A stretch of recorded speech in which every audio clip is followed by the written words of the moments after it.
90-year-old Margaret Keenan became the first person in the UK to receive the Pfizer jab today. It meant the UK became the first country in the world to begin using a clinically approved COVID-19 vaccine. 800,000 doses of the Pfizer Biontech vaccine, enough for 400,000 people, have already arrived in the UK. The over 80s, care home workers and NHS staff will be among the very first to get the jab. More than 80 vaccine centres are being set up. Most for now are in hospitals, and people will be called in to be vaccinated. Our health editor Hugh Pym was in Coventry as the first vaccine rolled out, a warning his report contains flashing images. An early morning hospital appointment. At first glance, nothing out of the ordinary. But this was unlike anything before. Margaret, aged 90, was the very first patient to receive the newly approved coronavirus vaccine. There was a well-deserved round of applause and intense interest among media and health officials at this hospital vaccination clinic in Coventry. She seemed to take it all in her stride. So, Margaret, first of all, tell us, how was it for you? It was fine. It was fine. I wasn't nervous at all. It was really good, yeah. And what do you say to those who might be having second thoughts about having this vaccine? Well, I would say go for it. Go for it because it's free and it's the best thing that's ever happened at the moment. So please go for it. That's all I say, you know. If I can do it, well, so can you. The matron who administered the historic jab said the significance only sunk in afterwards. I do this all the time. I've done hundreds of vaccinations, but never with such interest and people wanting to know what's going on and wanting to actually witness it. So it's really surreal. It's a world first. It represents extraordinary progress by science. But for the NHS, this is a huge achievement, turning research into reality. Around the UK, there were similar stories. In Glasgow, the vaccine was delivered to the SEC Centre, with NHS staff among the first to receive the jabs. It's really exciting. It's lovely. You feel like you're a wee bit of history in the making, don't you? It's really lovely. In Belfast, health staff queued to get their jabs. The policy is for those doing the vaccinations to be vaccinated first. The health service in general has struggled throughout the fight for COVID-19, so it feels like a momentous day, so very privileged. At this vaccine centre in Cardiff, one of 7 in Wales, more than 200 people have been booked in every day till Friday. We do need people to be patient for that bit longer. Let's get through to the spring. As we work through to the spring, we will be vaccinating as many people as we can. It's a good day for the whole country.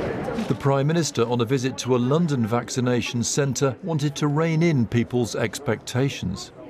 So I just urge people to contain their impatience. It's a very, very exciting moment, but there's still a lot of work to be done and a lot of discipline to be maintained. The head of NHS England was urging people not to turn up without appointments. Wait to hear from the NHS. We will make contact with you. The vaccine is being made available to us from the manufacturers on a phased basis. So the bulk of the vaccination is going to be in January, February, March and April. The priority groups now include the over 80s. Harry and Ranjan, who spoke to us yesterday, had their jabs together in Newcastle, with badges to prove it. Margaret certainly won't forget her vaccination, nor will NHS staff on a dramatic and momentous day, which they can only hope marks a turning point. Hugh Pym, BBC News, Coventry. Well, as we've been hearing, today is being seen as a historic day, with thousands of people receiving the vaccine across the UK. Our correspondent Jon Kay has been speaking to a few of them. A day so many have been waiting for. And at Bristol's Southmead Hospital, first in the queue is Jack. Good morning. Good morning. Good morning. I'm 98, and I suppose there's a bit of excitement. He's been in hospital for a month having treatment for bone cancer, but he'll be heading home in a few days, so the vaccine that's just arrived should start to protect him from COVID. So we're going to give the injection in the top of your arm just here. I thought that's what we came for, dear. That's exactly it. I just didn't want any surprises. No surprises and no hesitation. This veteran of the Second World War, happy to follow orders. And this arm floppy, all right?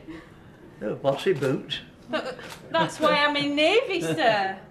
Jack will still have to follow orders, even when he's had his second jab later this month. But he will finally be able to think about seeing his family again. I live in hope that the middle of next year we hopefully be living a normal life. Oh, lovely.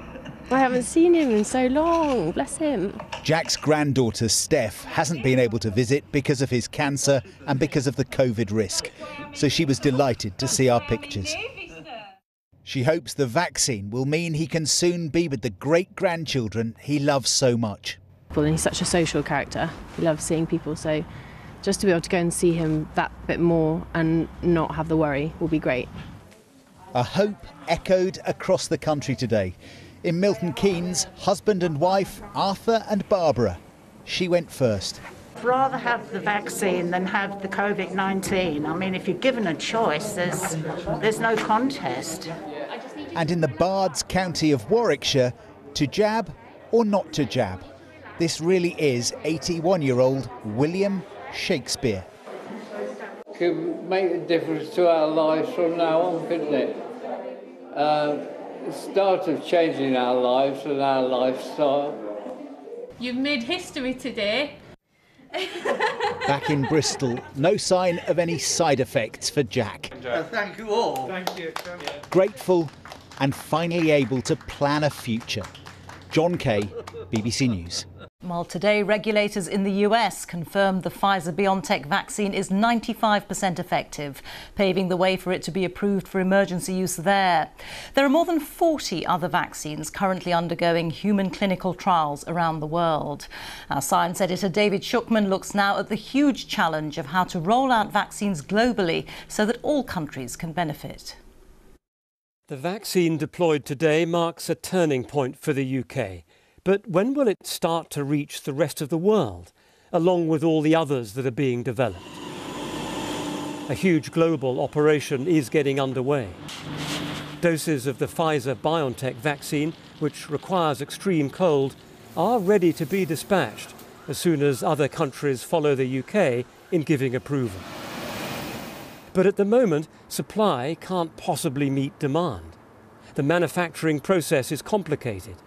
And industry analysts say that production is encountering more hurdles than expected. It's incredibly hard to produce a vaccine. It's like cooking the same soup again and again, night after night, and it has to taste exactly the same. It's very difficult to do at scale. So we will see hurdles, and I think the production figures, the big figures that are floating around, they are on the optimistic side. There's no doubt about that. Rolling out the vaccines on a global scale is a daunting challenge. The global population stands at 7.8 billion. Now, not everyone needs to be vaccinated to suppress the pandemic, maybe 70% to achieve what's called herd immunity. But that still leaves 5.4 billion people, and 3 leading manufacturers of vaccines say that they hope during the course of the next year to produce enough doses for 2.6 billion people. So that still leaves more than half the planet waiting for a vaccine, probably in 2022 or even the year after. And when the poorest nations do get the vaccines, there'll be the immense task of distribution. This was the journey for an Ebola vaccine. There are initiatives to help developing countries, but they're not at the front of the queue. It feels like there is a lot of vaccine nationalism happening. So that's rich states buying up the vaccines for themselves. Now, the issue there is not who gets it, because I think the vaccine will become available to low and middle income countries in particular, but when? That's the big problem. Meanwhile, Russia has started using its own vaccine, but many are wary of it because safety trials are still underway. And China is also producing vaccines, but there are questions about whether enough testing has been carried out. Getting this far is the result of some brilliant research conducted under immense pressure.